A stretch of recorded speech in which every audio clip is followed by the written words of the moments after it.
All right, it says we are live again. It looks like my microphone is working because I see the little green dots popping up here.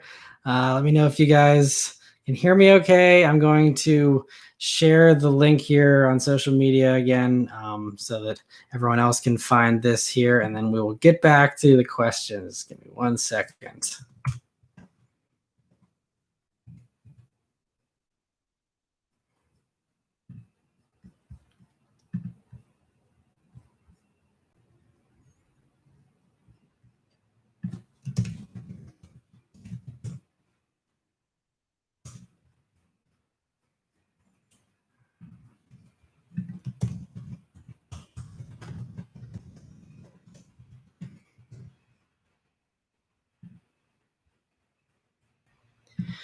All right, I think we are good now.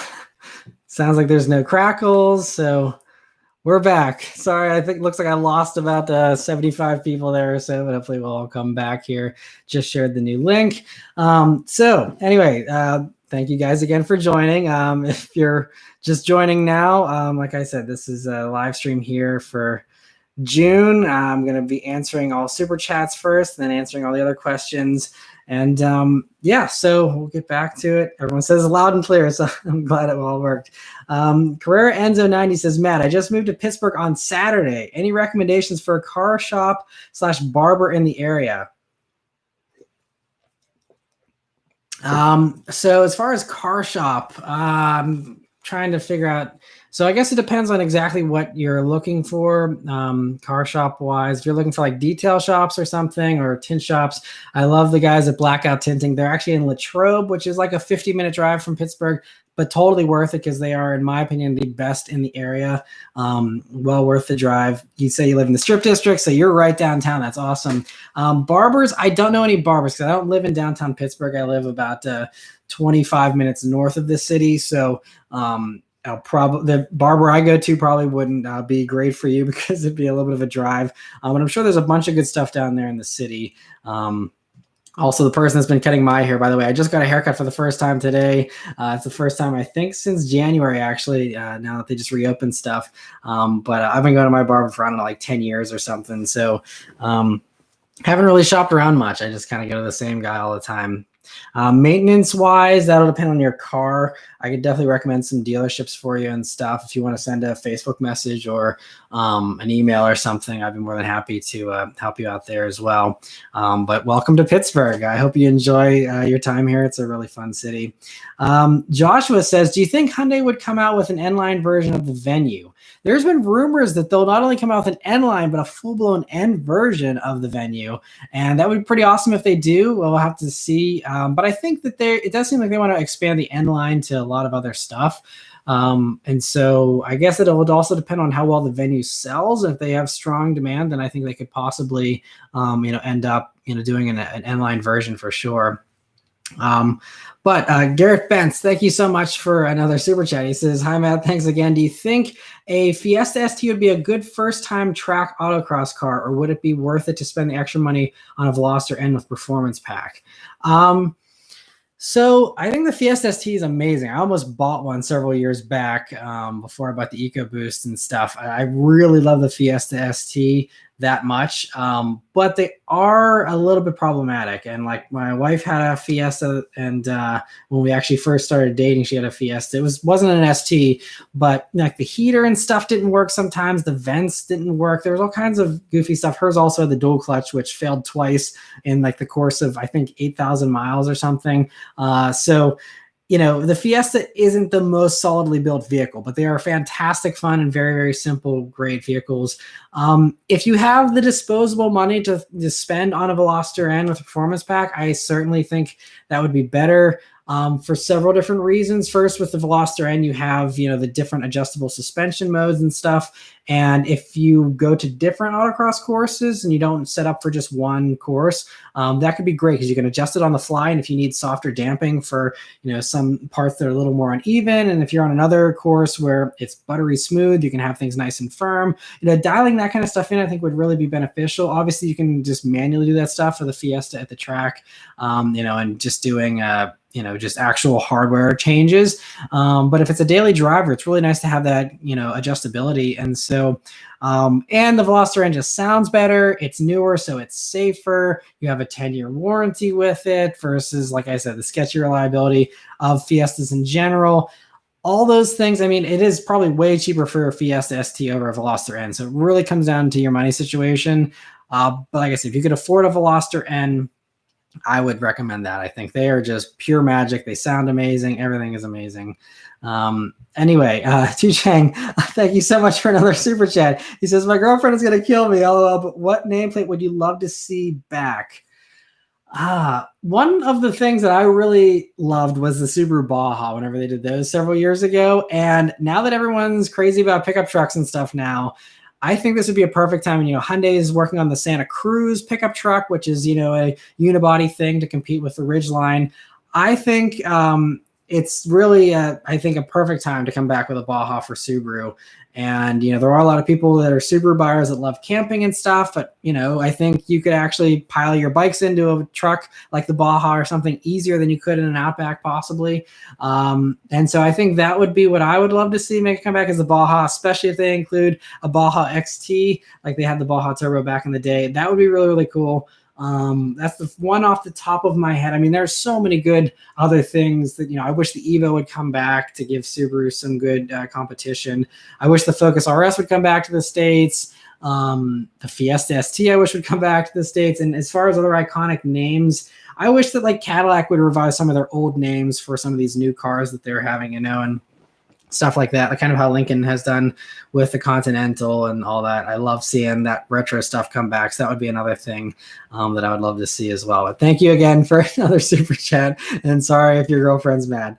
Other things, AP Ghost says, any discontinued cars you'd like to bring back? That's another thing. All kinds of stuff, like even a Mitsubishi 3000 GT would be amazing if Mitsubishi did something fun like that. Lots of unrealistic stuff. I think an MR2 would be amazing if Toyota brought that back, some type of mid-engine thing. All that type of stuff I would love to see. All the iconic cars from the 90s, basically. The Prelude, I wish that would make a comeback as kind of a nicer thing, like kind of an upgrade over a Civic. I think it would be kind of a cool idea. Maybe like an Accord Coupe, but call it a Prelude, something like that would be cool. All kinds of things I think would be great. And even in the Accord Coupe for that matter, would be great if they made a comeback with that. Other questions though, Doug's asking, are you going to leave your Mustang Bullet stock? I do plan to leave it stock forever. I think that car is perfect the way it is. And I think that modifying it would actually upset me because it would kind of make it a little less perfect. I'm over mods on my cars, honestly, unless it's something that I think it needs. For example, if I had an ND Miata, I would want it to have a louder exhaust. So I would put that on. But with the Mustang, they just did such a good job with the active exhaust. You can have it as loud as you want or as quiet as you want with the flip of a switch. You can have the suspension as firm or as soft as you want with the flip of a switch. It has all that customization built right into it. So there's no need to do springs or coilovers or exhaust or anything because it already has that stuff on the fly and I can have the best of both worlds. And so if it wasn't that great, with all those things, they didn't add all that in, then yeah, I would say, I could probably do some stuff to it, but I don't think there's even a need to these days, personally. But I know there's lots of people that are modifying their Bullets like crazy and to each their own. But for me, I don't think you could pay me to modify the Bullet. And actually, funny little inside story for you guys since you're joining here on the live stream.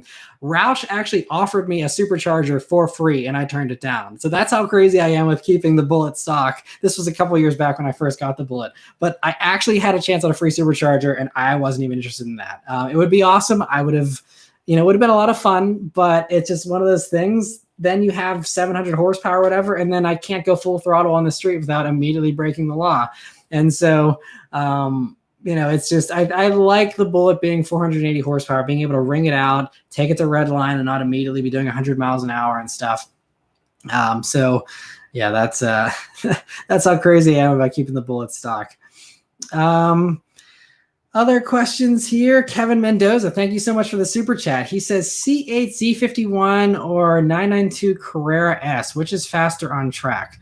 Hard for me to say because I have not compared the two, and I haven't even driven the 992 911. Unfortunately, I hope to get a chance at that someday. Porsche doesn't send me press cars, so I'm at the mercy of either dealership reaching out or a private owner offering one.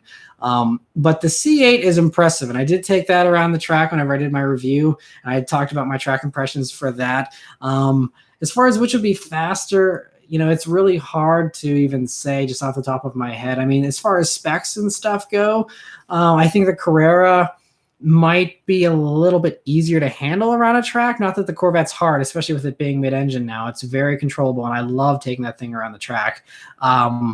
But it'd be really hard to say which one's faster. And also it depends on what track you're on. As far as I think a tighter technical track, the Carrera might do better than a more wide open track where the Z51 C8 might do better. So it kind of depends on the circumstances. But thank you so much for the super chat. Joshua says, would you get a Jeep Wrangler? If so, which trim would you get? I am not into off-roading, so I would never buy a Wrangler personally. If I were to get one, again, it's probably... my opinion probably isn't very valid because I, wouldn't want an off-road related one. So I would probably just go for the most luxurious one you can get. And that would probably be my pick. But I really loved the Gladiator Mojave I just had. That was actually a lot of fun. And I've had, between the Wranglers and the Gladiators, at this point, between the two, I've had probably 7 or 8 press vehicles that are Wranglers or Gladiators, and they are a lot of fun. It's starting to grow on me. I can see the appeal of it, but I personally would never, ever get one because I just wouldn't use it for what it's intended for. I enjoy my sports cars and going around corners fast and all that kind of stuff. Piece of Bacon, thank you so much for the super chat. He says, what's your opinion on the Nissan 370Z?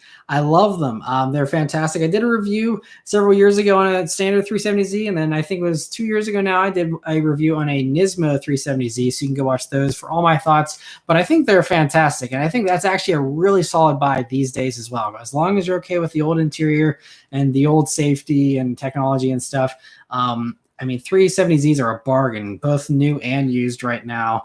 And so I think it's, probably the last one to have the naturally aspirated engine and that purity that it has now. And so I think it's a solid buy still for sure. Other questions here. Max RPM says I'd get a Gladiator with a Hemi. Yeah, I think they already said, the problem is I don't think you could fit a Hemi in that engine bay if you still want to have a crash beam.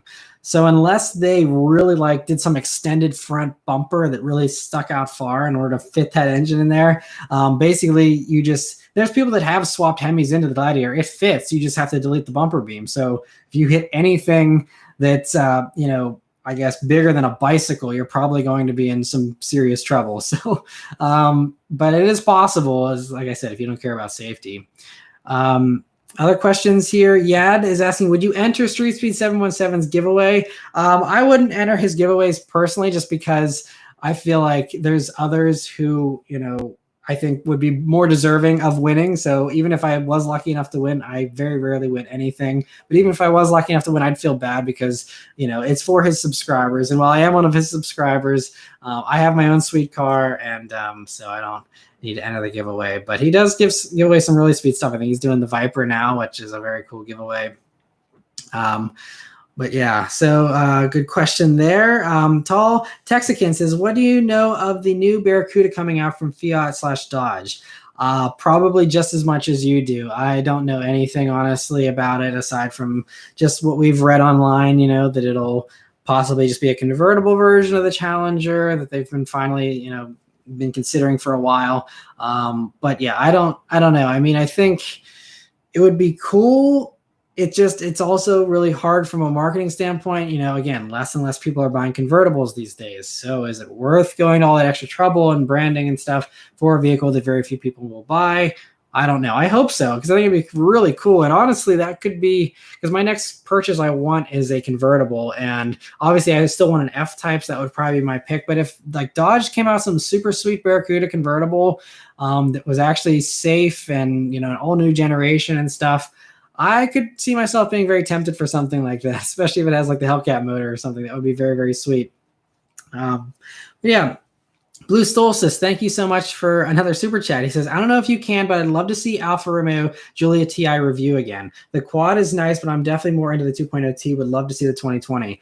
I actually, just a couple of weeks ago, asked Alfa Romeo for one as a press vehicle. They said that my press fleet doesn't have one currently. They're not sure when it's coming in, but I definitely want to try out that new infotainment system. And I also just want to spend another week with the Giulia because I love driving those things so much that it's also a selfish thing on my part. I just want to drive one for a week again because they're so much fun. So I'm going to keep working on them, and hopefully, because I know there are some in the press fleet, because I know the Detroit fleet, some of those outlets and stuff have reviewed it, and there's been some on the West Coast, I think, too. So I know that there are some 2020 press cars floating around. It's just a matter of them getting to my fleet, which is the DC fleet, which is kind of on the lower end of the totem pole. So I'm hoping that that happens maybe in the fall would be my guess. But trust me, as soon as I can review one, I would gladly review another one just because it's just such a fun car to drive. I love those things. Vayetzi, thank you so much for the super chat and for all of the comments on videos and stuff. I really appreciate your support as well. He says, best used sports car bargain, R35 GTR or 997.2 early 991, similar money. They're both really sweet cars. I guess it kind of depends on if you like something a little bit smaller, then the 911 will be a little bit of sharper, a little bit more of a scalpel. The R35 still is a pretty big and fairly heavy feeling car. So you feel that weight in the corners, and it handles itself very well, obviously, but it doesn't have the natural feel to it that the 991 does. I actually reviewed, you probably remember, an early 991 generation, and they're fantastic, and it is definitely sharper and a more pure experience than the GTR. The GTR still kind of, complicates things with electronics and the extra weight, which just they make up for with grip and stuff. I mean, the GTR is amazing, and especially if you want something that's going to be good in the snow. I'm not sure if you're looking at all-wheel drive 991s, but the GTR is going to be fantastic in the snow and stuff as well. And I also think, the GTR has kind of been in the background the past few years. It was really hot there for 2009 to maybe like 2015. They kind of fizzled out once they got expensive. But I still love the GTR, and I think if I wanted an all-around, if I didn't have the Bullet and I wanted a good daily driver with all-wheel drive and I didn't care about the interior as much, I would totally daily drive a GTR. I still think they are so sweet and they sound so good with an exhaust and stuff. And I would bet that the GTR is going to be more reliable than the 991. It really depends, because with the Porsches, it's completely luck of the draw. You could be like Nick Murray, and every single Porsche he touches just turns into a basket case, unfortunately. And there are actually, I used to work at a Porsche dealer, and we got a lot of electrical gremlins on all the Porsches. All German vehicles, especially once they're out of warranty, really turn into basket cases electrically, in my opinion. So if it's something you're going to buy and hold for a while, I would recommend the GTR, I think, just for that reason alone, so you don't lose a ton of money in maintenance. Joel, thank you so much for the super chat. He says, best used car for $40K with low maintenance. That's a very broad question. As far as used cars, it depends what you're looking for. Do you need a sports car? Do you need 2 doors, 4, all-wheel drive? All that kind of stuff. Generally, as far as brands go, if I'm going to be very broad, Lexus is really one of the best. Toyota, Honda is usually pretty good still. All those types of things. And then as far as what kind of vehicle you want, it really depends on the model and stuff. If you are car shopping and you're curious for what to get, if you want to send me an email or a Facebook message, I have all the contact info in the description about what exactly you're looking for. I'd be more than happy to talk you through that and try and narrow it down a little bit more to help you out. But thank you again for the super chat. Max RPM says Pepsi or Coke. I like both, but Coke generally is what I like. But let me see here. Give me 1 second. All right, we got another super chat here. Chauncey, thank you so much again for another super chat. He says F-150 with 10-speed auto Roush supercharged, thoughts.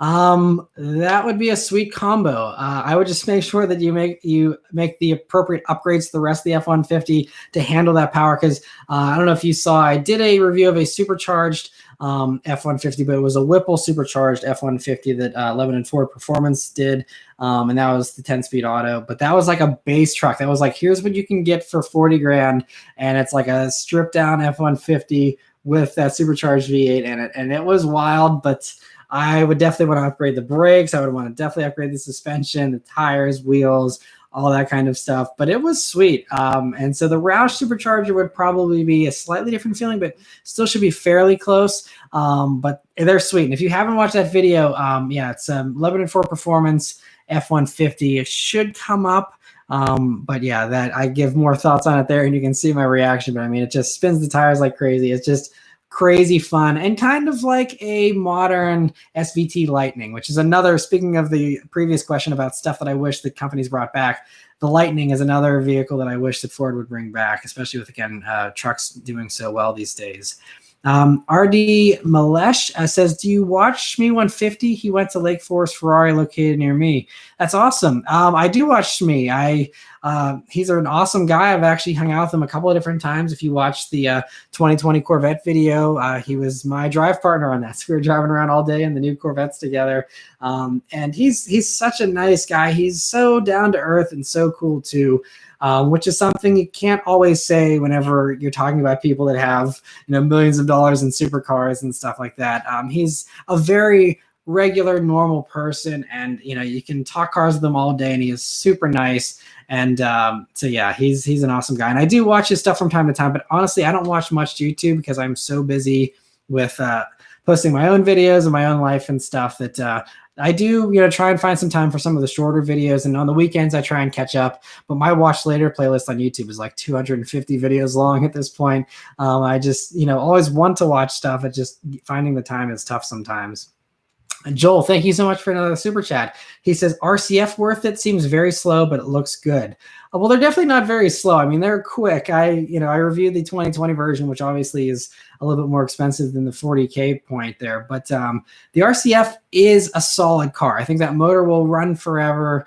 Lexus, again, no worries there. And it's a solid car, and you have that luxury component to it as well. I love the RCF. I know some people when they first came out said, oh, it didn't handle as well as they would like, or it was too heavy feeling.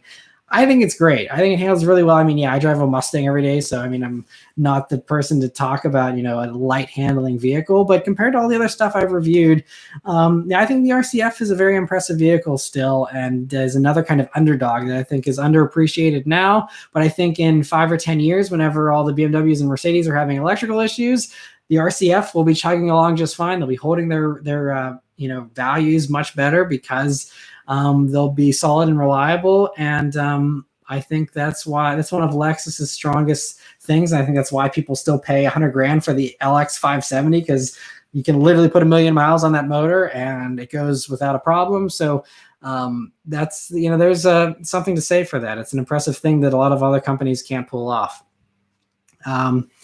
Joe Taylor says, if I was in the market for a subcompact sedan under 25K, looking for safety, style, and good handling, what would you pick? Subcompact sedan, I would say, honestly, what I really love, if you're talking about new stuff, the Forte GT, $24,500, fully loaded up. You get heated and cooled seats, leather, Harman Kardon stereo, all the safety stuff. And it's, like I said, $24,500. Absolute bargain. Hands down, that would be my pick under $25,000. I think it's better than a GLI as far as value goes. Actually handles better than the GLI in my opinion. Civic Si is good. They just have so much rev hang and stuff. I will be spending a week with a Civic Si here in about a week and a half. And I'm excited to actually live with one for a week because I have not done that yet. I've only been driving SIs in my previous reviews for a day or so. And so I'm spending a week with it. I'm hoping it makes a little more sense to me because so many people swear by the SI, but I really am like, I mean, they're impressive. You get the limited slip diff, which you don't get in the Forte GT and a few other things. You get more space in the Civic as well. But I just thought the Forte GT was a little more exciting to drive than the Civic Si. That engine in the new Si is just not the greatest. If you're looking to save some extra money, honestly, I would recommend a 2014 Civic Si sedan. Obviously, safety and stuff won't be the absolute newest, but you get that high revving engine, that sweet, old school 6-speed gearbox in those and stuff. You can get one of those, a really nice one for 15 grand. I think that's a solid buy too. And another car that'll run for 300,000 miles probably without issues.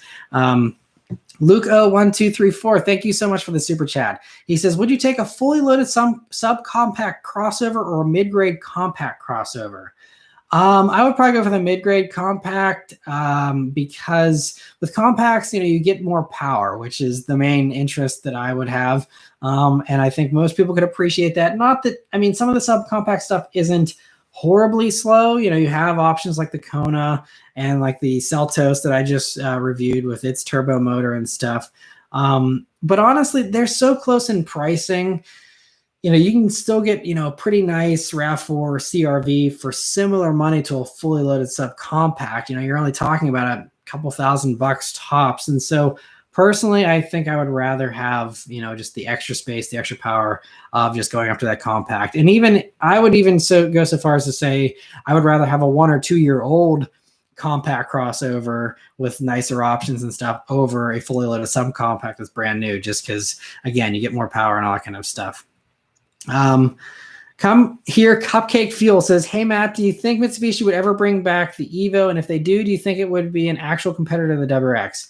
I don't think they're ever going to do it. I think Mitsubishi right now is in survival mode, which means pump out the SUVs and that's it. They can't even be bothered to make a normal Lancer anymore, let alone an Evo. So I don't think there's any hope for a new Evo unless some miracle happens. I honestly wonder if Mitsubishi is going to be around in 5 years, at least here in the States. I know they're a massive company worldwide, so I think they'll be solid elsewhere in the world. But here in the States, there's talks about how they're going to part share with Nissan and stuff, and that should help keep them afloat. But, it kind of just makes me wonder where Mitsubishi fits in at the market these days, because it's just they don't really have anything that stands out a whole lot. I hope they do well. I have a friend that owns a Mitsubishi dealership, so I hope that they do well for his sake, but I just don't know, they don't seem to be heading in an exciting direction, so we'll have to see. Yusha says, hey Matt, what's your thoughts on the Kia Stinger? I love it. That or the Giulia would be what I would be driving if I needed 4 doors. I love them that much. I would totally buy one at the drop of a hat if I needed a 4-door car. I love the Stinger. Every time I see one on the road, I still stop and stare at it. They are so sweet. And I've done several reviews on the Stinger. If you'd like to hear more in-depth thoughts, I did the 4-cylinder, I did the GT, and I even did the GTS version here that just came out last year as well, if you're curious to see my thoughts on all those. Jason Martineau, thank you so much. He's the one that's been doing the subtitles on many of my videos, and I really appreciate him taking the time to do that, because that is a time-consuming thing, and I very much appreciate that, Jason. But thank you for joining the chat here. He says, do you think Acura will bring back the ZDX? I saw the prototype you posted on Twitter today. Yeah, so if you follow me on Twitter at Matt Maran, someone sent me a picture. They were near the Ohio Honda headquarters where they do some testing and stuff. And there was a very tall, it almost looked like a Honda Fit, but it had Acura wheels on it.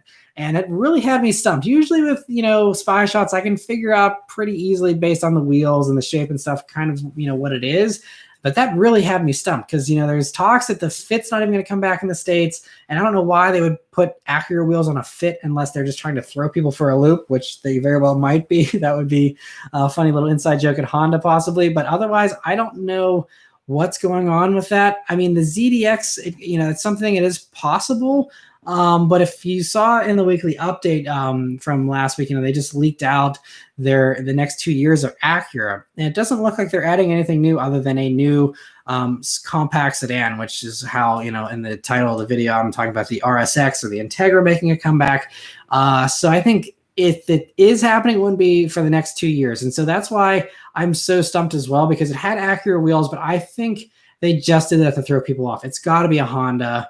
Unless the compact sedan ends up being some bulbous thing that looks like a small minivan or something, aside from that possibility, I don't know, what it would be that they're going to do with that. But it'll be interesting to see what happens with whatever that car turns out to be. I really think it might be a Honda Fit, It just has Acura wheels on it for some reason. But anyway, Blue Solstice, thank you so much for another super chat. He says 2017 Julia in Canada is like 35 to 40K with 6,000 kilometers. That's, yeah, I think they are a bargain. Here in the Pittsburgh area, I've been searching just for kicks every once in a while to see what they're going for. And you can get a used, I mean, the 17s, you might have a little bit of teething issues with those, but even like an 18, I've seen even some 18s getting close to 25 grand here in the States. And some have had higher mileage, but you can still get a really nice one for 27, 28,000 bucks.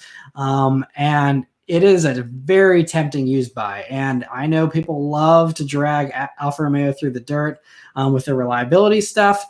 But really, I don't think it's that bad. If you look on the Julia forums, there's a large amount of people that are like, I have no issues, and that's it. So, it's obviously like Car and Driver had a bad experience. A few others have as well. But honestly, I don't think it's that bad.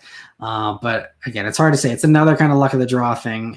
But the few people, I've actually talked to a few Alpha owners too, who've like had no issues. And they say, as long as you stay up to date on the software updates and all the other service things, it should be totally fine. So, but anyway, Joel, thank you so much for another super chat. He says Q60 Red Sport 400 RCF, something sporty but comfy.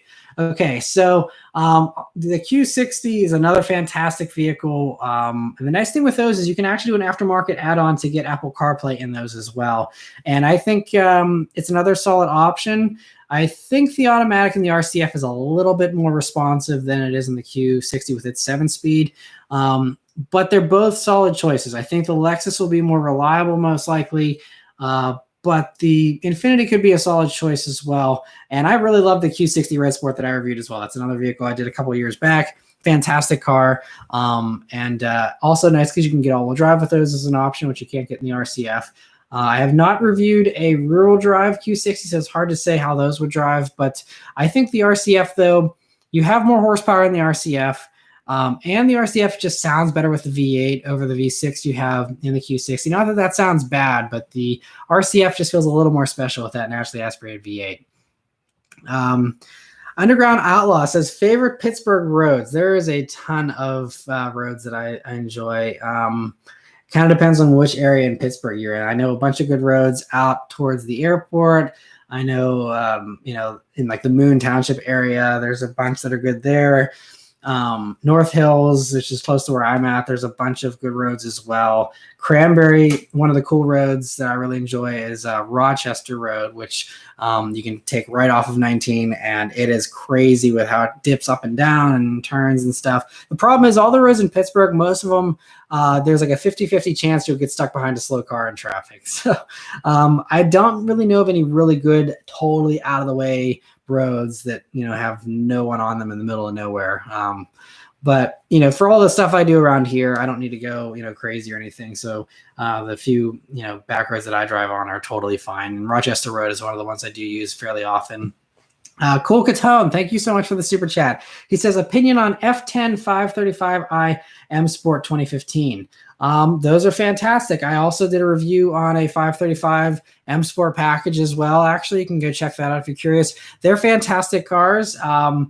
Again, like I mentioned earlier, just be careful with old German stuff. 2015 isn't super old, but that is out of its warranty period. So I would just make sure that, the Carfax looks clean. There aren't any issues lurking or too many service appointments or anything over the course of its life so far. But they're fun vehicles, strong power, very comfortable, does both the fast stuff and the slow stuff very good. And, it was a fun car for sure. Matt Washer Nerd, thank you so much for the super chat. He says, do you think Infiniti will pull a Lincoln and have luxury versions of Nissan cars with which it shares its platforms? Also about to buy a 2012 G37. Thanks.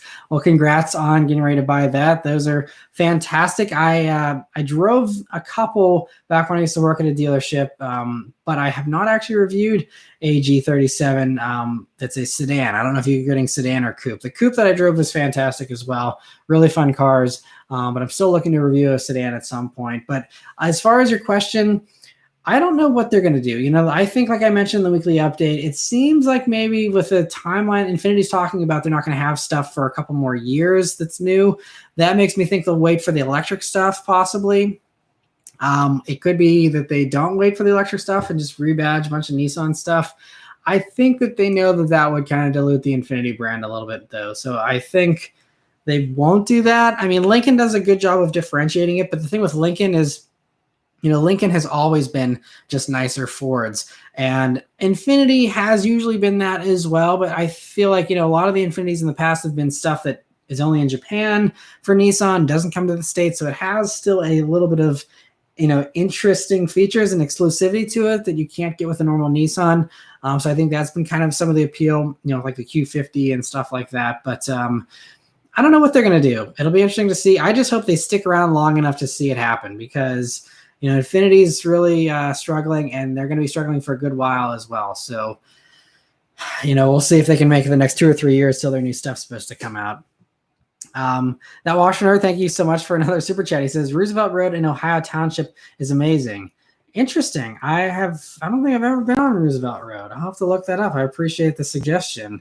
That's pretty cool, actually. I'm gonna write that down so I don't forget. Actually, give me a second here.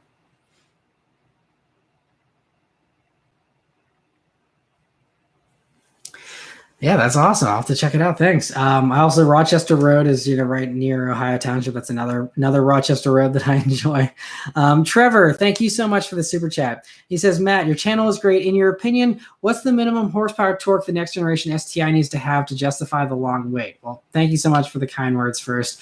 As far as the minimum, you know, I think that, you know, whenever the rumor leaked out that, you know, people were saying it's going to probably have 400 horsepower, and that got a lot of people excited. I think that is the sweet spot. I think, you know, that would be blowing everyone's mind, be way higher than the current STI. And I think that would really get people reinterested, and would also kind of move the ball forward as far as, you know, everyone's been stuck around 300 horsepower with the Golf R and stuff for a while too. And the Evo, of course, before it died off. And so I think, you know, I want the STI to get back to what it used to be. The STI used to actually be able to keep up with a Ferrari. Obviously, that's a tall order these days. Ferrari wasn't really in its prime back in 2004, but still, you know, it was that crazy back then. And that's why it has a cult following, because it really was like, you know, the ultimate, you know, just way to show up rich guys. You can keep up with them in a Ferrari. It's just hilarious. And so I think I would hope that the new STI, if they can do some type of either hybridized component or just do 400 horsepower and just have a really good all-wheel drive system, put the power to the ground, and have it be, you know, something that can keep up with a Supra or something like that, and do a mid 3 seconds 0 to 60. I think that would really make people take notice again, and especially considering the long wait and all that kind of stuff. But also, it's Subaru we're talking about.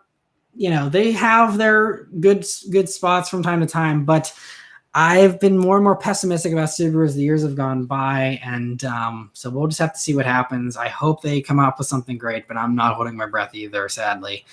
Drifty Boy 458, thank you so much for the super chat. He says, what do you think about the Kia Soul EV? I'm excited to test one of those out. Unfortunately, they delayed it here a year, so we're not going to get it until next year, like you mentioned, with the 2021. And so I don't know, you know, I think it'll probably drive pretty similar to the Nero EV, which I already reviewed, and I love the Nero EV. I thought it was so cool, so fun, and actually pretty quick too. I mean, that thing loved to shred the tires, which is kind of funny for a Nero. And so I'm assuming the Soul will be very similar in its experience to the Nero, so you can go watch that video if you're curious to hear my thoughts on that. But yeah, it's I'm excited for them to bring that out. I think it'll definitely broaden the appeal of the Kia EVs there. Also, TMG Laser Jammers, thank you so much for the super chat here. $20. I really appreciate it. It's very generous of you.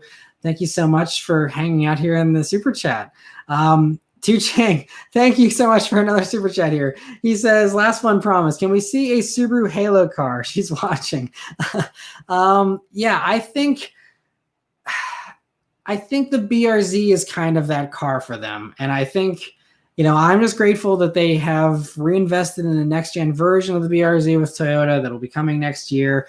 I think that's kind of their Halo car, and that's really the only way they can justify it. Because honestly, the BRZ is so counter Subaru these days. with them just going towards mainstream stuff and all that. I think that's probably it. I would love to see another vehicle. Speaking of the old question someone asked about old nameplates that I'd love to see come back, I'd love to see a new SVX. That was such a cool car in the 90s. I think bringing that back with really crazy Italian styling again could be, something very, very cool. And, throw the XT motor in it or whatever, or even the STI motor and do something like a coupe STI with the SVX name. Ooh, that would be sick. That would be really, really sweet. But yeah, I would love to see that. If anyone from Subaru is watching, please toss us a bone sometime soon. I hope we get some news on the WRX STI at least. That would be nice. Nick M, thank you so much for the super chat. He says, Matt, love your channel and I enjoy all your reviews. What is your pick for best compact SUV daily driver? My lease is up in a few months and I want something with really good power and all-wheel drive. Okay, so I still think my favorite pick would be probably the Mazda CX-5. I say the CX-5 because you can get the turbo motor now in it, so you have 310 pound-feet of torque, plenty of power there, and I think it's going to be pretty reliable, a little more luxurious than some of the competitors, a little more refined. It's a little quieter inside, stuff like that. I really love the CX-5. The only downside about the CX-5 is it now has the dated knob system with their infotainment system, which I still think is the weakest part of all Mazdas, their infotainment system. Some people swear by it, so if you're one of the people that likes having a controller knob and hates touchscreens and stuff, you might love it. My sister has a Mazda 3. She has no problem with it. So if, don't let that be a deal breaker. But I think, that's the only thing that I don't love about the CX-5, but otherwise, hands down, CX-5 is my favorite pick. But my other pick that I really enjoy, this kind of is going to come down to your budget because it is a little bit more expensive than most other compact SUVs. But I'm really digging the RAV4 Prime. I have not driven one yet, but depending on your commute for a daily driver, if the RAV4 Prime, they're saying it's going to do 41 miles of electric range, and then you have 300 horsepower, which is actually more than the Mazda. The Mazda only does 250. And you have all that power instantly because it's electric motor power for most of that, horsepower. And you have a normal naturally aspirated 2.5 liter, so it's going to run forever because you have a non-stressed gas engine combined with that electric stuff. And the electric stuff's warranted for 150,000 miles, I think.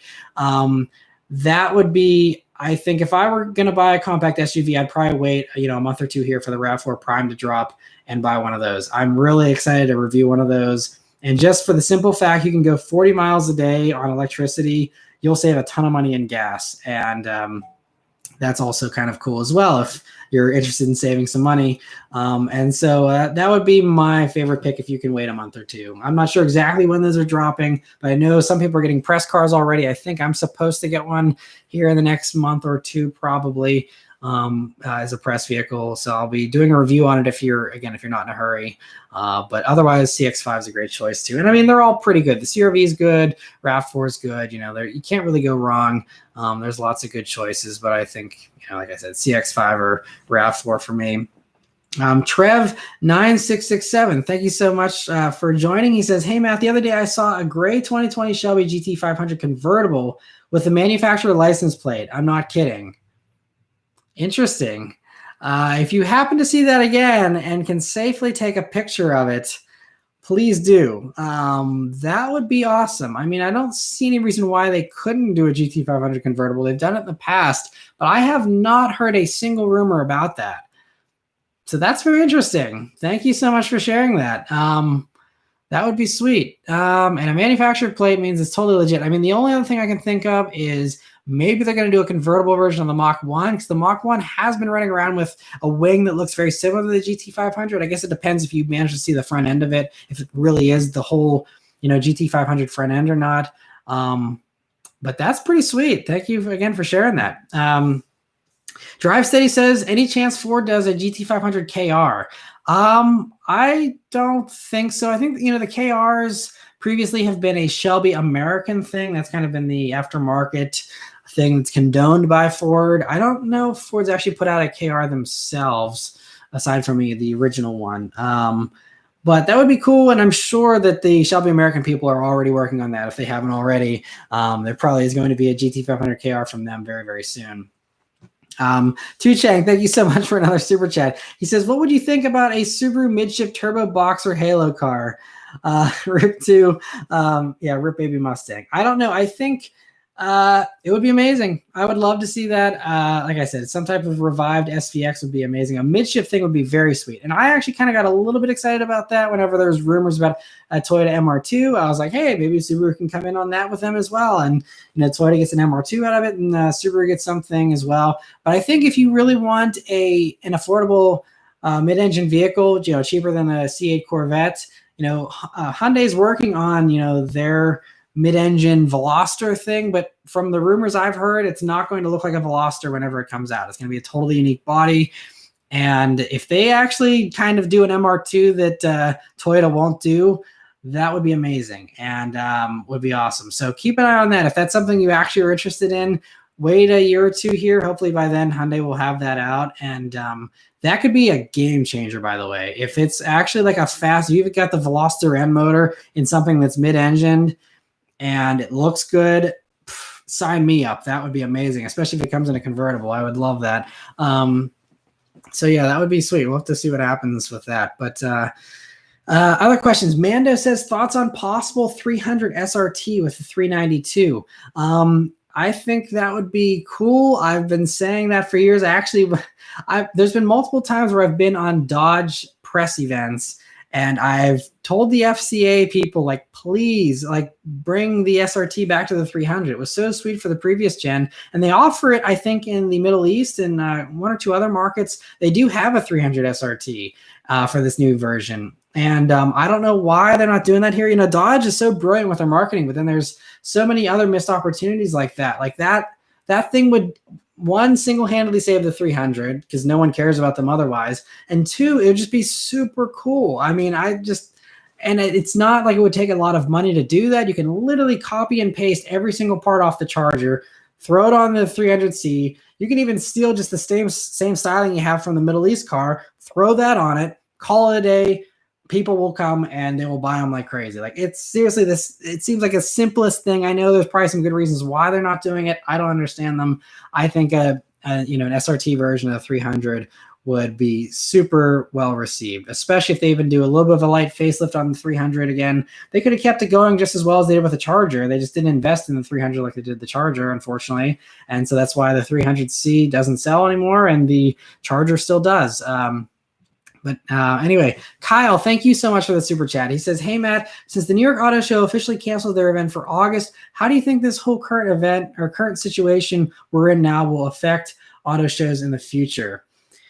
It's a really good question. I think it seems like it's actually going to put a lot of other shows in jeopardy. Like, there's some talk that Geneva is not even going to happen next year, which, typically happens the first week of March. And it's one of those things. I think it's kind of similar to the whole work from home situation now, where companies are realizing, like, hey, like, what do we have these huge expensive offices for? Like, people are doing the same work. We're getting everything done from home.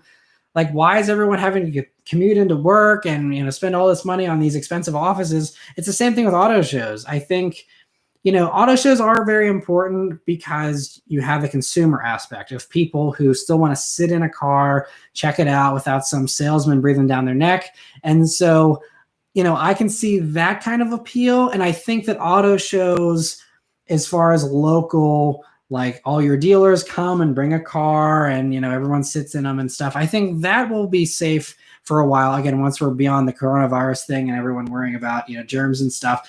But, as far as like for journalists and stuff and the debuts, I think that, they're going to find that, and a lot of companies, even before this whole situation this year, a lot of companies have been doing their own just standalone events because that way they're not competing with other companies as far as getting exposure. With the New York Auto Show, I mean, I was there, a couple of years, and it's just crazy madness because you got a car revealing every 30 minutes. Half of them get revealed online the night before anyway, so you're kind of old news even by the time you're pulling the wraps off the car in person. So they kind of screwed themselves in that way as well. But then on top of that, it's just, you're having to compete with, 15 other press conferences that day, and it just gets drowned out unless it's something amazing. And like at Detroit, it's always been every year at Detroit, there's like one or two standout vehicles, and all the other ones everyone forgets about, until they actually start, coming into the press fleets and stuff like that. So I don't know. I think as far as the whole revealing cars at auto shows thing, that might be something that's really rare, if it even happens at all anymore. We'll have to see. It's very expensive. Like setting up those booths, people don't realize. I can't remember what company it was. I think I somewhere heard, like, even for Mercedes, just to set up their booth at the LA Auto Show, there was something like $1 million or something for that whole setup and for all the expenses of bringing in all the cars and everything else. I could be totally off with that, but it's an insane amount of money, whatever it does cost. And if they don't need it, like, again, it's the same thing with the companies. Like, why spend tons of money if you don't have to? Joe says the audio is great. I'm glad it's continuing to do well there. But yeah, so it's an interesting idea. We'll have to see what unfolds. Patrick Lay is asking, Type R as a daily comfort. Funny you should ask that, Patrick. I actually have a Type R as a press car here this week. I didn't post on Instagram yet because I usually wait till I've had the vehicle for a few days before I post it. But I have been driving the Type R a good bit today, actually.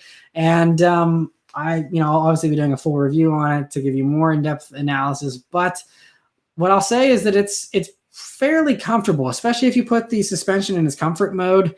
It's not bad. It's totally fine, I think, unless you're expecting some type of luxury car ride.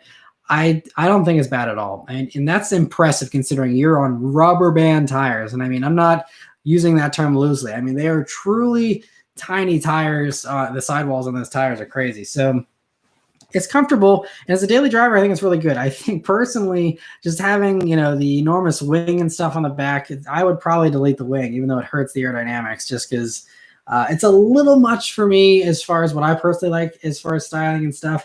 But it is a great car, and certainly would be a great daily driver. But so other questions here. Nick says, do you think the 2019 Ford Mustang GT 5.0 is a reliable daily driver? I think so. I've kind of bet my money on it by buying the Bullet, and I plan to keep that car forever. But as far as the others, I mean, the 2018s had a few issues with those cylinder liners and people having barbecue ticking sounds and all these other issues. I don't think that's going to be an issue forever, because historically the 5-liter motor, since they revealed it in 2011, has been a very reliable motor. I mean, I've talked to several people that have well over 100,000 miles on them, and they're fine. Some are, even close to 200,000. The only thing with any Mustang, one of the things is the air conditioning likes to go out on them, and that can be an expensive fix if it's out of warranty. So there are a few other things, but as far as the engine and the transmission, I think that stuff's pretty solid. At least, especially if you're stock, it would be solid. And I think it's a fantastic daily driver as well. I mean, unfortunately, the Bullet, with all these press cars I have, very rarely gets out of the garage these days. But I would love the daily drive. I've daily driven the other Mustangs that I had. They were all reliable. The one had the AC go out and had a weird check engine light once, which I covered a long time ago. But other than that, they've always been reliable for me. And the GTs are solid cars, I think. Bob Jones, thank you so much for the super chat. He says, did you hear the rumor of the 2022 CX-50 also getting an inline 6? You think Mazda will offer these engines in all their cars along with the Turbo 4s? I don't know about all their cars, but I did hear about that rumor, actually. That was something I wasn't able to touch on last week. I had to kind of cut it for time, but it's something I'll probably want to talk about this week. But yeah, it's I heard about the inline 6, and I think it would be awesome if they did put it in there. I think there's a fairly good chance that they will put it in the CX-50. And, I think all the higher Mazdas could get it. I don't think it's, because I think they're really trying to copy all the real luxury brands. And so with all the luxury brands, and you don't get the inline 6 in like a Mercedes A-Class, for example, you got to go up to the C-Class and the E-Class to get those engines. And, so I think you're not going to see the inline 6 in a Mazda 3, I don't think, or a CX-30 for that matter. They'll probably stick with the Turbo 4s, and that's as high as they're going to go. But yeah, as far as the CX-50, I think it's a pretty good chance it'll get that motor, and it'll be pretty sweet when it does. Other questions here. Tu Chang, thank you so much for another super chat here. He said, so back in early 2010, Toyota took the old 22R and made an updated engine. Would an updated 2J make, what would have they, wait, hold on. Would a updated 2JZ have put, having them put it in there makes sense, I think is how I'm reading that. Sorry if I misread that, but a 2J or something like that in a mid-engine vehicle, I'm guessing is what you're talking about. I think, if Toyota built some type of awesome inline six, I think people would love it. That's why everyone was so upset about the Supra. And again, I think the updated 2J is kind of like that inline six that I was just talking about with Bob with that Mazda cooperation. I think that's kind of going to potentially be like a new 2JZ motor. That's I think if I had a crystal ball and I'm guessing here, my guess would be that Toyota is going to use that inline six that they're working on with Mazda. They'll put it in all the Lexus stuff, and eventually that motor is bound to get turbos at some point if it doesn't have them from the get-go. And I think you put turbo motors on an inline six. It's an all Toyota / Mazda motor. Could potentially pave a way for Toyota to do a next-gen Supra totally on their own without BMW's help. We'll have to see what happens with that, but that would be very, very cool. And thank you so much again for the super chat. Law Mobile Gaming says, what is your most anticipated upcoming test drive for 2020, 2021? Well, I guess it depends on how it just, it depends on the stuff that actually comes out in that time period. As far as when things are going to hit. I think is in the near term stuff though, as far as 2020, the most anticipated stuff I'm looking forward to, Lexus LC500 convertible, because I love the standard one, and having that car with a convertible is going to be glorious. And I will actually be getting one of those as a press vehicle for a few days next week. And that is going to be amazing fun. One of the most exciting press vehicles. So there's that. What else am I looking forward to? The RAV4 Prime I'm looking forward to very much. I know that's kind of an odd thing, but I'm really strangely excited about the RAV4 Prime for some reason. So that's cool. Otherwise, other things I'm looking forward to here. 2021, we know the GR86 and the new BRZ are coming. I'm watching that very closely because obviously the BRZ is near and dear to my heart. And especially if they do a convertible version, I could see myself potentially maybe getting into one of those someday. We'll just have to see and how that plays out. But I think those are kind of the near-term ones. The Mach 1, whenever that arrives, that'll be very cool to try out, hopefully. And there's all kinds of good stuff like that. All right. Other things here. Brianna asks, do I invest in Tesla? I do not invest in Tesla. That stock is way too rich for my blood. What is it? I think it just today passed like $1,000 a share or something. I cannot be buying up Tesla stock. Maybe someday, but I think Tesla's kind of overvalued in my personal opinion. Even Elon Musk seems to think it's overvalued. So I would not buy a Tesla stock, but that's just my personal opinion, not financial advice or anything like that, because it could do very well. I mean, Tesla's been blowing everyone's minds for the past 10 years here. Sean G says, chances of an automatic in the Corolla GR. I don't know. Strictly because I'm trying to think of what automatic they would even use with that. It depends on how, I guess, what they do as far as engine stuff. But, I guess they could maybe pair up like their normal 8-speed automatic with it. The CVT, I don't think could handle that much power in the regular Corolla. I think there's a good chance it might be manual only. I could be wrong. It might be automatic only, and they'll have some type of different setup that I'm not aware of.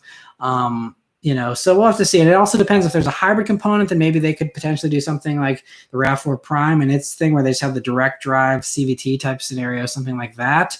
I don't know. But I think, for a marketing standpoint and just for sales, it's usually a good idea to have an automatic option. We'll see if they do that or not, though. Yamacat says, what is your favorite American car ever? Ever? Oh, that's tough.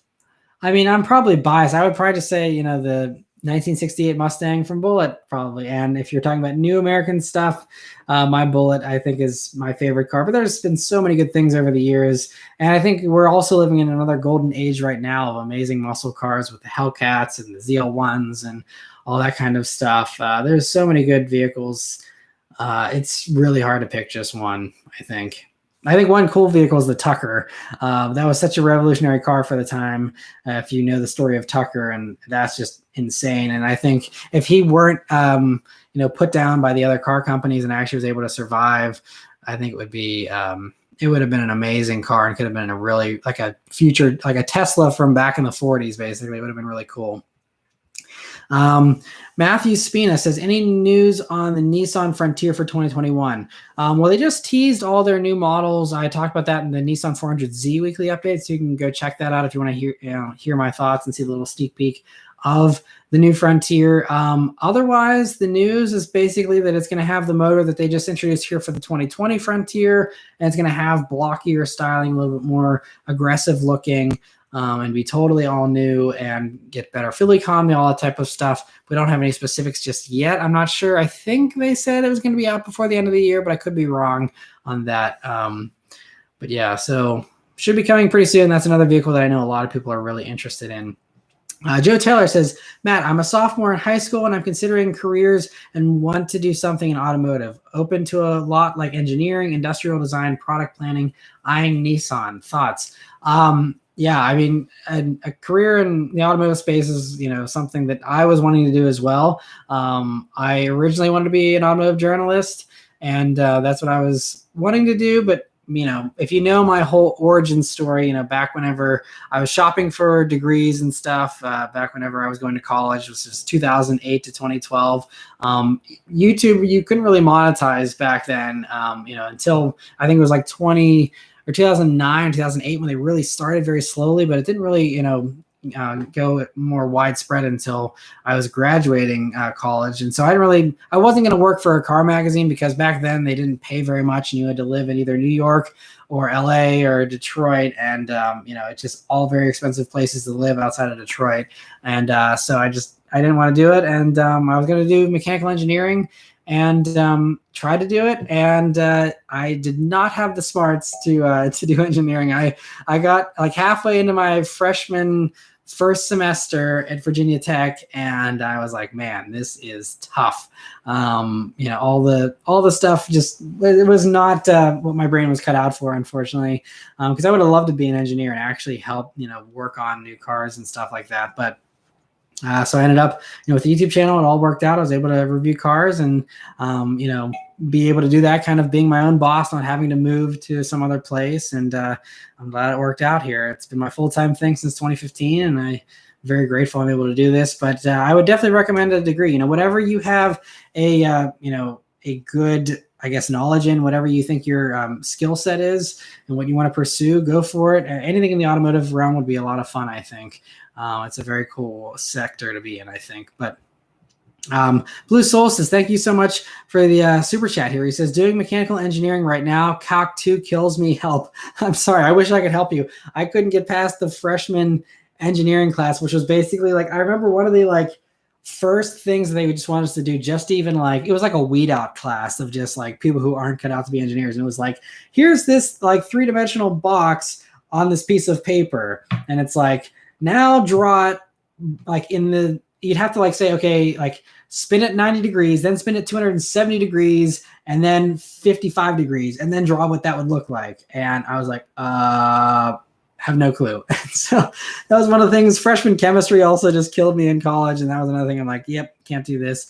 So you're well beyond me if you're in Calc 2. So I did have to do some calculus stuff because I ended up with a degree in financial planning. But it was tough for sure. I'm really glad I'm not in college anymore. I know a lot of people love school and they just, get 15 degrees and stuff. I'm not that type. I am happy to be out of college and never want to go back. Maybe I'm just lazy. Other things here. Ben says, any chance you want to review an airplane for your next April Fool's video? Yeah, well, I don't have a pilot's license. I don't know a thing about flying an airplane. That would be an awesome thing, but if you're offering, that would be cool to check out your airplane maybe, but I don't think I could ever review it. Now, if it's like a remote controlled one or something like that, that would be a fun April Fool's video. I didn't do an April Fool's video this past year. It's been fun to do them in the past. I did a tractor and I did a couple other things in the past, golf cart and stuff. But yeah, that could be a fun idea if as long as I'm not actually flying an airplane. That'd be terrifying. Let me see here. Someone said that the stream cut out, but if you guys can still see it, okay, let me know. But I do see, looks like we're dropping a couple of viewers, so we'll see if it's cutting out for anyone else. Other things, Brianna says, what is your favorite hobby after cars? You know, the whole channel stuff keeps me so busy that I don't really have a lot of time to do anything else. Honestly, I just like wish I could drive more just for the fun of driving. You know, I'm always driving because I'm reviewing something and I'm focused on that, or I'm doing a POV video in the bullet and stuff like that. But as far as, you know, I just would love to like just go for a day drive and just do stuff like that. And I will try and make some time to do some stuff like that here, you know, later on this year, hopefully. But other hobbies, I don't really have any. I've started to dabble in stock trading a little bit, just as something fun to do on the side, just because I loved the economy and just, you know, kind of stock trading and stuff. I was kind of into that a little bit in college. So I've started to dabble in that a little bit. Otherwise, don't really have any other hobbies that I can think of. I used to go to the gym fairly often, but then all the gyms closed, and so I haven't been to the gym in months. That's about it as far as that, I think. Other things here, Zachary Jones says, have you ever driven the second generation Chevy Traverse? Because they're one of the biggest three-row crossovers in the segment. I don't think I have. I'm trying to think of the second gen version. I think I have. I think it was whenever I just worked at Harrison Auto Sales as a, you know, I was taking pictures of all their cars and stuff like that. And I think I drove them back then, but I never reviewed one. But they're, I've heard that recently there's been some issues. I think it was Consumer Reports or someone said they're one of the highest issue vehicles this year or something like that. So I don't know if Traverses are super reliable. Gusto says, most unreliable car you've ever owned. That would go to my Mini Cooper S, unfortunately. 2008 Mini Cooper S. Any of you who are longtime fans of the channel know that saga. I had that thing for 6 months. It fell apart on me. I was so bummed. I was so excited to have that little car for a long time. And I love that thing. Honestly, my original plan with that Mini was to keep it until I could afford a GT Mustang or a Bullet, you know, coming out or something like that. But the Mini just had the water pump fail, the thermostat cracked because they're made out of plastic for some reason on those. And there's just, I mean, what else went wrong? The clutch started to fail on it when that's like a $3,000 job on a Mini. And that's a lot of money for a, you know, a clutch job on a Mini. So all those types of things, that was hands down the most unreliable car I ever had, which is really sad because my buddy had a 2010 Mini Cooper S. He never had a single issue with it. So it's totally another luck of the draw kind of car, but mine just wasn't lucky. So yeah, that was the sad saga of the Cooper S. Pete Mitch says, thoughts on the upcoming TLX Type S. Well, I talked about that in my weekly update with the 400Z. That's the one I talked about that. Type S looks fantastic. I'm very excited for it, and it could give the Stinger and the Giulia a run for its money as far as my favorite luxury sedan, you know, four-door thing. I think those look very, very promising. So I'm excited to get behind the wheel of one of those. And that's another vehicle I'm highly anticipating, you know, reviewing here later this year and then into next year for the Type S version probably. Ilya, thank you so much for the super chat. He says 2018 Tacoma TRD off-road or Ram 1500 Rebel. Thanks. Thank you for the super chat. I think as far as that, obviously you're talking about two different classes of truck. So with the Ram, you get a lot more space. It's a bigger vehicle. It's not going to be as good on gas, all that type of stuff. The Tacoma is going to be more reliable. The Tacoma is going to be a little bit smaller, more manageable. I'm not a truck guy myself, but I think personally I would go for the Tacoma. But if I got a Tacoma, I would have to do some type of modification to increase the throttle response. I think there is a kind of a chip or a reflash you can do to fix the throttle response because it is dead in the Tacoma. It's one of the most dead throttle responses I've ever seen in a vehicle. So if you fix that, I would actually go to the Tacoma because those things they're just indestructible. I mean, they will run forever, and they also hold their value really well, the Tacoma, better than the Ram does. So that I think it's a better investment for that reason as well between the two. So I would pick the Tacoma, I think. Gregory, thank you so much for joining. He says, do you think Chevy will ever develop a dual overhead cam V8 engine for its sports cars? Do you think they've perfected the pushrod engine? Also, what do you think of the flat plane crank in a C8? I think both those things are going to happen here for the Corvette. I think, the Z06 motor that's rumored to be coming, I believe, is dual overhead cam. I think that is going to get rid of the push rod. And then there's also talks of the flat plane and either a Grand Sport, something like that. And they'll probably combine both technologies for a flat plane in the C8. And I think that is going to happen. There was all these spy videos of the C8 running around with a really sweet sound to it. And it's going to be basically the same motor you see in the C8R race car, I think, is what you're going to see in either Z06 or Grand Sport or whatever they end up calling it. So I think that's going to happen here in the next year or two. It has been delayed a little bit because of COVID, but I think now they're saying maybe that'll be something that comes either next year or the year after. Anyway, Jordan Davies, thank you so much for the super chat. And he says, is it worth it to do any mods to a 3.5 liter Altima 2016? It depends on what you're going for. I'm not in love with that generation Altima myself. So I guess it depends, if you just want to fix things here and there and you're happy with the car otherwise, then I would say, mods are a very personal thing. So, it comes down to your personal taste. It comes down to what you're going for with the car, what your life circumstances are, what do you need the car to do, how it fits into your life, all that kind of stuff I think is important with anyone, considering mods. And so, that just comes down to, what it is you feel like doing. I think one of the greatest mods to do, though, is just tires. Tires are so easy, but if you put a good set of tires on a car, sportier, really purpose-built tires, that'll really just do wonders for the handling on any car. So, I love the Michelin Pilot Sport 4S. That's my favorite tire. That's what the Bullet has. If you want better handling, slap some of those on there. Even the all-season version is fantastic. If you need the 4-season capability, go for the all-season version of that tire. They're not cheap. They're pretty expensive, but I think it's well worth it. And you're going to have, much better handling there. Because you can do all kinds of other stuff. You can do springs, you can do coilovers, even you can do more power stuff. But if you can't put that power to the ground because your tires are crap, then it's kind of a mod that isn't maximized, I guess. So I think starting with tires is a great way to start. Max RPM says your favorite Mustang ever. That would be my Mustang Bullet that I have. Honestly, it is absolutely my favorite. Obviously, the 67 and 68s are also my favorite, and that's what influenced my 2019 Bullet. But those are my favorites. Fastline says, how's Beth's Mercedes? It's doing well. We will be doing a review on it this summer, I promise. It keeps getting pushed back because I keep getting all these other awesome press cars. Like I said, I got Civic Type R. They just kind of dropped into my lap a week before I even knew it was coming. The LC 500. There's all these sweet vehicles, and so I was planning on doing Beth and I both doing a review of her Mercedes here this month, but now it's been pushed back to probably towards the end of next month, I'm guessing.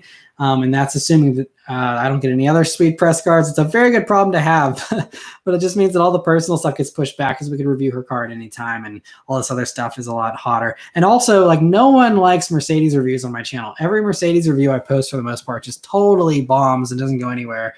So I've been very leery of reviewing any Mercedes model because every time I do review one, it's almost a waste of time because it's no one watches them. So I got to be smart with what I review. And so I kind of stay away from the Mercedes stuff for that reason. Vayatsy, thank you so much for the super chat again. He says, are you reviewing the new Escalade soon? Aside from Super Cruise, it seems a bit underwhelming compared to the Navigator. I haven't even seen one in person, so it's hard for me to comment on the interior without actually really digging into it. I think, like you said, Super Cruise is really going to be the big thing. I think, especially experiencing Super Cruise on a road trip myself, it really is a game changer as far as luxury. And as much as I love the Navigator, Super Cruise alone might be enough to sell me on an Escalade if I was shopping those two. But I don't know when I'm going to review one. So they have also been delayed a couple of months due to COVID, of course. And I actually just talked to a GM rep that's kind of helping to try and get me some more press cars and stuff like that. And they said that it's going to be a little while for all those full size GM SUVs. They're all going to be a couple months delayed. So I'll be in them eventually. How soon, I don't know. A safe bet, since I'm not usually one of the first to get all these press vehicles, My safe bet would be maybe sometime by the end of the year, maybe for the new Escalade is when I'll get into one of those. We'll have to see. Could be later, could be sooner, but yeah, I don't know. The Navigator is still very, very impressive. And if someone can't wait 6 months or something, I think that's still, the Navigator is a really solid buy. So other questions here. We have Zachary says, what are your thoughts on the Nissan Altima V6 Coupe 6-speed manual transmission? Because you can get them for under $10,000 and they're a sleeper in its appearance. I agree. I actually had someone that has offered, I think they have 2 Altima V6 Coupes whenever they sent me the email. And that's a car I was planning on reviewing this year, but now I haven't been able to do any personally owned vehicles as far as reviews just because of COVID. I just want to play it safe and I don't want to have to worry about infecting anyone or anyone infecting me or anything like that, even with masks and stuff. It's just kind of, I'm just not reviewing anyone's private cars, at least for a while. I don't know, once this stuff dies down, definitely like next year, once there's a vaccine out and stuff, 100% I'll go back. And maybe next year I'll finally review that V6 Altima Coupe. But yeah, I mean, I've never driven one, so it's hard for me to say, but they sound like solid values, especially if they're under $10,000 and could be a really fun, vehicle. Of course, it's front wheel drive, so it's not going to be quite as much fun as like a 350Z or 370Z or something. But, I think it is a great competitor to stuff like the Accord Coupe V6, which I did already review a couple of those, and they are a lot of fun, especially with a manual. Jason says, what's happening with AVA this year and in the future? So AVA, for those of you who don't know, is the Automotive Video Association, which is a group that I'm a part of with Sophion from Redline Reviews, Roman from the Fast Lane Car, Jason from Engineering Explained, and a couple others, Alex on Autos. And so we usually do 2 events a year. We did cancel, of course, our spring event here, and the fall event, it still kind of depends on how things play out, because it's also, not only is it up to us and how comfortable we are with, flying across the country and doing all that kind of stuff, but also just with the idea of, having the car companies send cars. Are they going to be comfortable sending stuff to us? And are they comfortable with, all of that? And so that's really going to be the thing is like, I used to go on press trips, at least 1 or 2 a month. Of course, all those got canceled and there are none in sight. No one's even talking about doing another press event yet that I've seen. So I don't know when that's going to happen, if they ever get back to them. I think, like a lot of this stuff, they're just sending them out to press fleets really fast. And, like the 2021 Supra, that was supposed to be a drive event. And instead of that happening, they just literally trailered in the 2 2021 Supras that were supposed to be at the launch event, trailered them to my house. I got like 3 or 4 days with them, and then they ship them off to the next person. And we all just do a rotation real quick to hurry up and get it out there as fast as we can. So I think, we'll have to see, how they decide. They might just, again, like everyone else, be like, why are we spending all this money whenever we can still get the same coverage out of these same people just by sending it straight to their house? We'll have to see. And so with the AVA stuff, that could be something very similar. I think the nice thing with the AVA is we got so many awesome cars that like I personally wasn't able to get. We got BMWs and Mercedes and stuff, which none of them will send me press vehicles. So that was a great opportunity for me. But for the others, like Alex and, Roman and Sophion, they all do get all the luxury car stuff and everything. So, for them, it's probably not as big of a deal. So we'll just have to see what happens. We haven't talked about a fall event yet. I think we're all kind of just waiting to see, how all this stuff pans out with COVID and whatnot. But yeah, so we'll have to see. But Hoop Dream 66 says, are there any new format of reviews that you might be trying? Also, how's the Bullet holding up? Bullet's holding up well. Nothing really new since I got the oil change done a couple of weeks ago. Otherwise, it's been sitting in the garage. Actually, so the POV night drive video that I posted a couple weeks ago, that was actually the last time I drove the Bullet.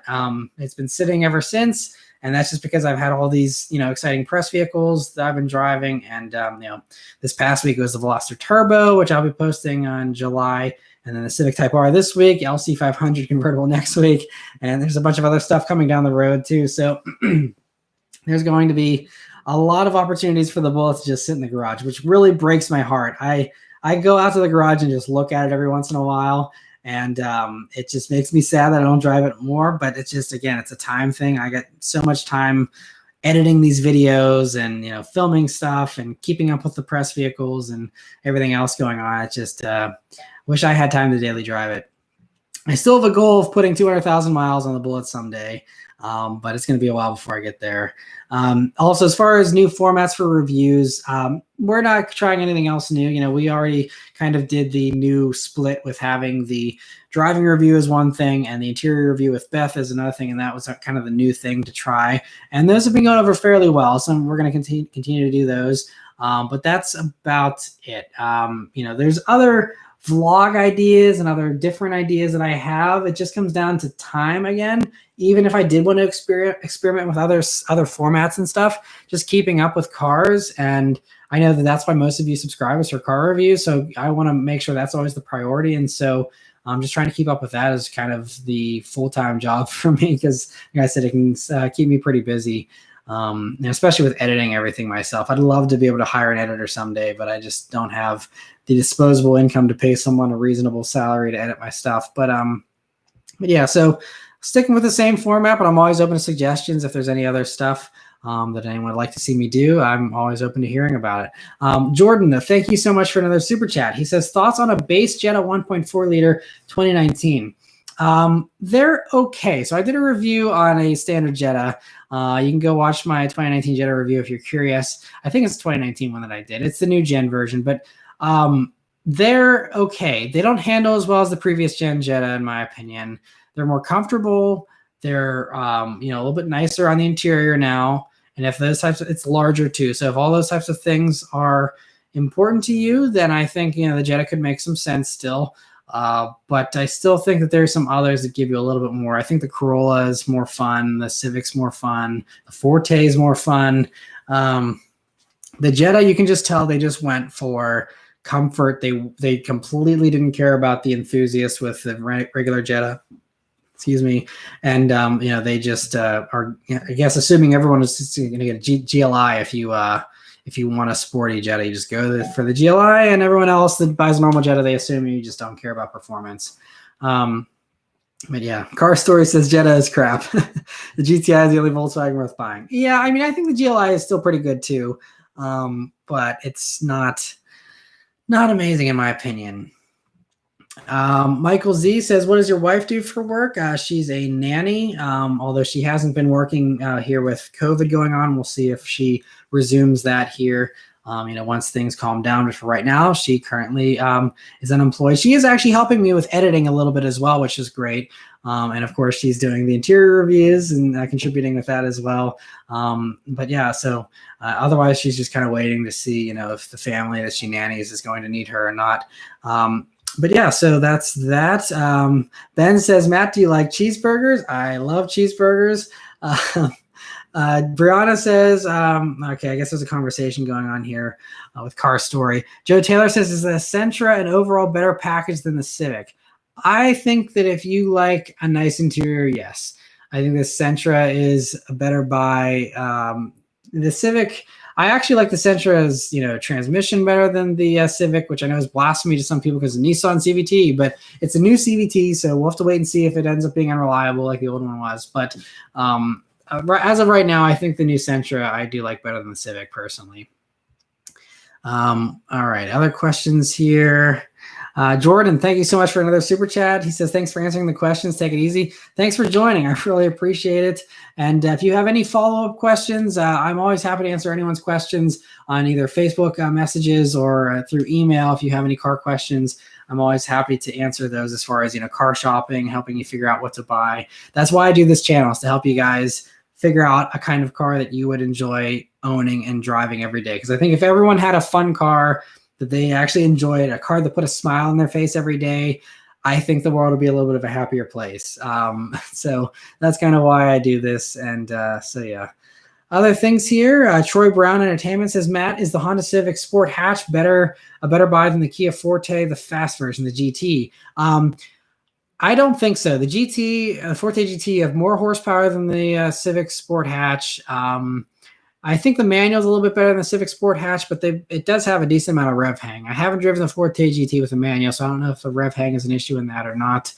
But personally, I think especially too, the Civic Sport hatch, even in its base trim, is kind of expensive, and you can get a fully loaded Forte GT with the heated and cooled seats, which you can't even get in the Honda at any price, and all that kind of stuff. You get it for $24,500, for the automatic version. And so I think the Forte GT is hands down the best buy in that segment right now. That's a easy pick in my opinion.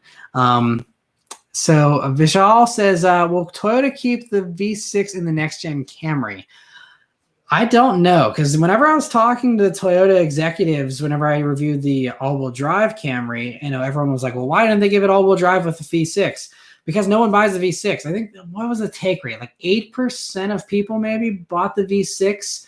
And so it's a very low take rate. And so they just were like, there's not going to be anybody that is going to buy it, So it's just, I don't know. I think unless there's a big change with the V6, they might keep it around for the TRD version if that really continues to sell as hotly as it has been recently. That could be a potential thing. Otherwise, they might downsize. We'll have to see. I think, what you might see potentially, again, this is total guess on my part, but I think maybe a next-gen Camry could just do what you're seeing with all the other stuff, where like the RAV4 now just has the normal 4-cylinder, and then you have the hybrid with a little bit more power, and then you can have the Prime version. I think with everything going electrified down the road, you could have, the RAV4 Prime setup in the Camry, still have 302 horsepower, you get 40 miles of electric range or whatever it would end up being for the Camry, and you do something like that. And I think that's kind of the way everything's going to go down the road, is plug-in hybrid stuff and things like that. And so for people wanting 300 horsepower, that might be the way that they'll go. I don't know. I could be wrong. We'll have to see. But other questions here. Got a GTI guy says, I'm disappointed in the Mark 8. Yeah, a lot of people don't like the styling on the Mark 8. I don't know if it's like a Porsche thing. Like, every Porsche fan seems to hate the new 911 whenever they come out, and then they all end up buying it anyways. So I don't know if it's one of those types of things. I really don't think the Mark 8 looks bad. I know the interior is a little out there maybe, but I think it's all an upgrade. I would be very excited to drive a Mark 8 GTI. I'm hoping to review one, sometime next year whenever they come out. Fastline says, I might get the Durango. Seems nice. Durangos are great SUVs. The only thing is the safety of them isn't great, but a lot of the vehicles in that segment don't have great safety ratings. So, it just depends on, if that's important to you or not. But the Durango is a solid vehicle. I love the SRT version I reviewed. It's a lot of fun as well. Yeah, so we got about 10 more minutes here before I'm going to cut this off. So we'll see other questions we get here. I'm glad we got some conversations going on between you guys too. This is what I love, is just hanging out, talking cars. It's pretty great. So I'm so just thankful that we have this awesome community. And I see this also in the comments on videos as well. A lot of, good feedback and stuff. And it's what it's all about. Rohan says, what do you think of the new 4 Series? Well, I talked about it in the weekly update. It is definitely a controversial design. I personally am not a huge fan of the 430i version, but the M440i I don't think looks too bad with the way they did the bumper on that one. So I think that one's okay. So I don't know. I think the one that scares me, if you saw the weekly update, the M4 seems kind of weird with that really, really big grill. So I don't know how that's going to play out. But the 4 Series seems nice. I honestly, there's not very many BMWs I get excited about anymore, because they all just have copy and paste interiors. And I don't know. They don't do it for me. I don't know why. I mean, the M2 is very exciting, and there are some exciting things. I really love the Z4. The new Z4 is very cool too. But the other stuff, I'm just, I mean, they do some great stuff, and I'm glad they're keeping the manual alive. It sounds like for the new M4 and the M3. And I respect them for that. And that might make it a favorite just for that reason alone down the road. But as of right now, I'm just a little lukewarm on a lot of the BMW stuff. Brianna, thank you so much for the super chat. She says, thanks for the late night stream. Thank you for joining it. I'm appreciative of all of you who hung out here to join. I got another 10 minutes or so here, and then I will say goodnight. But Yuki says, do you think Nissan will do a 400Z convertible? I hope so. Because obviously I know they can't do a convertible Supra because that would step on the Z4's toes. But I kind of wish they did do a convertible Supra, because I would consider being able to justify one as a convertible if they did do that, but I don't think they ever will. But the 400Z, if they do that well and they do it right, that could be pretty tempting. I don't know if they will, especially since they cut off the 370Z convertible a few years before the coupe. So maybe, there's not a strong business case for it anymore. I don't know. I would hope they would do a convertible version, though that'd be really great. It just depends on, how the numbers break out for them. Turbo LS4 says, Matt, I'm a little late. Did you talk about the Lexus IS reveal delay? Any update from Lexus? I didn't talk about that yet, so you didn't miss anything there. Yeah, so that is something they announced right before the weekly update went live last week, is that they are delaying the launch. I don't know how long they're delaying it for. I don't think they'll delay it long, but again, we'll have to wait and see on that. I haven't heard anything from Lexus yet. They just delayed it indefinitely. And I have not heard anything from my Lexus reps as far as when that is going to happen. So I'm hoping it's relatively soon because I was kind of excited to see it, but we'll have to see. I don't know. John says, aside from YouTube, how are you spending your time in quarantine? Honestly, I have a very lucky problem in that my work has not slowed down at all. So the past 3 months, aside from having to wear a mask and, being restricted on where I can go, it's been 100% normal for me. I've just, been keeping up with these press vehicles, which, by the way, they continue to, send, one every single week, basically. So I always have something to review, thankfully. And editing just takes so much time and stuff. So aside from that, there hasn't really been anything I've been doing outside of that in quarantine. There was a couple, I did a couple little, home improvement things, did mulch around the yard and small little things like that. Otherwise, it's just been my normal everyday life. Nothing really different. I have been, trying to play a little bit with the stock market a tiny bit since it's such a crazy market. That's one thing I just recently have gotten into a little bit. Otherwise, there's really nothing different that I'm doing in quarantine over any other time. I know everyone else has had so much free time, and it's a very unfortunate circumstance for the free time, but I am kind of jealous that everyone is like having all this free time. Like I wish I was ever bored. Like I always have a million things to do. And if it wasn't for just like stopping myself, I could just work constantly because I could always work ahead on editing videos. That's the thing with working from home. There's no work-life balance unless you deliberately make that work-life balance. And so otherwise it's like, well, I can just go upstairs and edit a car review. And, it's just trying to have that separation is different. So otherwise it's just, binge watching stuff with the wife, in the evenings after dinner and stuff like that. Like recently, we just have been going through Brooklyn Nine-Nine for the first time. We hadn't ever watched it, and we both kind of have been wanting to watch it for a long time, and so that's been something we've been doing. We've just been watching some stuff on Netflix, all that kind of stuff, all that. But yeah. So other questions here.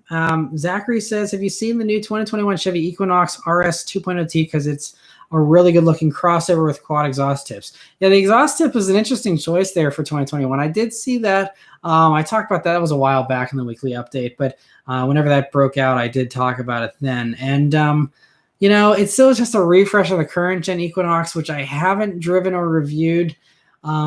I know they sell very well, but there's just so many good crossovers in that segment. Like I mentioned earlier with the CX-5, the RAV4, the CR-V, that I don't know if I would pick an Equinox over all the others. I would have to, spend a week with one to really see. But Equinox just never is very high on my list, unfortunately.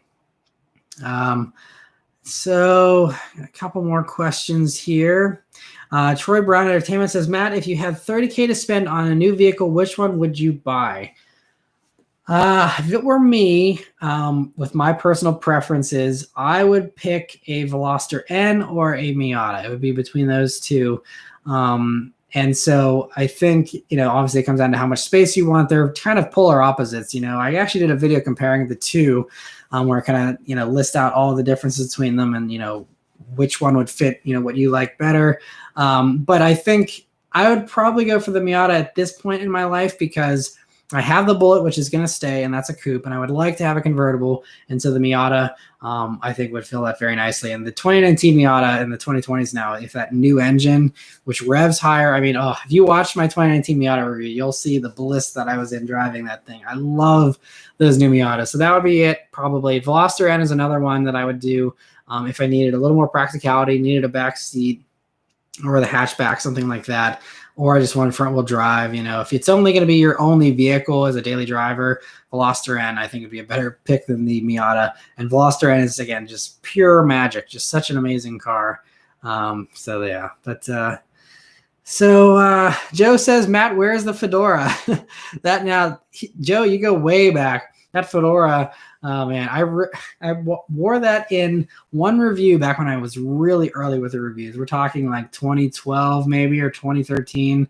And yeah, I cannot pull off a Fedora anymore. And these days it's not really in fashion much either. I wish it was. I think whenever I get a classic car someday, then I can wear my Fedora and it will actually fit and I can pull it off because I'll be in a classic and it all kind of seems appropriate. But until then, the Fedoras are staying on the hat rack and waiting for their time. That's it. All right. Other things here. Tall Texican says he's pissed because he doesn't fit at all in a Miata RF. I test drove one. That's a bummer. Well, then in your case, I would recommend the Veloster N for sure. You shouldn't have any issues with headroom there. That's a bummer about the Miata, though. They're such great cars. That's one thing. It's not great being on the shorter side, a lot of the times, but that's one thing. At least fitting in cars isn't an issue. But there are some, other really fun convertibles if you need more headroom. I think stuff like the Mustang convertible is a lot of fun. Camaro convertible is a lot of fun. Corvette's a lot of fun with its convertible. You can take off, all that kind of stuff are great too. Especially the C7s. C7s are the bargain right now still. Street Level Video says, is Mitsubishi dead? I kind of mentioned this a little bit earlier, but they don't seem to be very strong here in the States. They're a huge company, so they'll be fine elsewhere in the world. But here in the States, I know they're going to part share with Nissan and stuff, but we'll see how that does for them. They just don't seem to have much going for them right now. Daniel says, hello, inputs on a 2016 Camaro SS. Thinking of purchasing that vehicle. Need a fun daily. The Camaro SS is fantastic. The only thing, I did review an SS, of course. You can go watch that for all my thoughts. But they are a lot of fun as long as you don't mind the visibility. You're definitely going to want to sit in one and see how the visibility is. But that's the only thing. Otherwise, they're great cars. They handle better than the Mustang and the Challenger. It should be pretty reliable. It's a really fun vehicle. It's just all around very, very good. So, yeah, I think definitely a good fun daily if that's something you're looking for. Tall Texican says it's worth mentioning the Miata is not for people over 5'11". So anyone watching that's considering one, I guess 5'11" is the cutoff there, unfortunately. All right. RD Malesh says Nos or Monster. I drink Nos. I want your opinion. I don't drink either. I think back in college, whenever I needed the energy and stuff, Monster. I think I always liked the coffee Monster. I think never had Nos. I don't drink energy drinks now though because I just don't think they're very healthy, and I just have coffee if I need an energy boost. Yeah, that's my thoughts on that. But yeah, anyway, I think we'll be signing off here in a minute. Last thing, the Miniac says, thoughts on Mini? I have to ask Matt. I appreciate your support, Miniac. As far as my thoughts, I love them. I just wish they were more reliable. I think they're awesome little cars. I'm glad they're still around, but they just need to be a little bit more reliable. And I know I've heard the new ones, the newest version here is. I'd love to, spend some time in one and see, but yeah, I don't think I could ever buy another Mini just because I got burned too bad the first time, unfortunately. But yeah, so I guess that's it here as far as the live stream. It's starting to pour down rain here, so it's probably a good time to cut off too in case I lose internet or something. But anyway, thank you all so much for joining the live chat. Thank you so much, especially to everyone who did a super chat. Really appreciate all your generosity there. Hopefully you guys enjoyed this. I will be returning for another one next month, and stay tuned for that. Anyway, thank you guys very much for joining, and I'll see you on the next one. Take care, guys.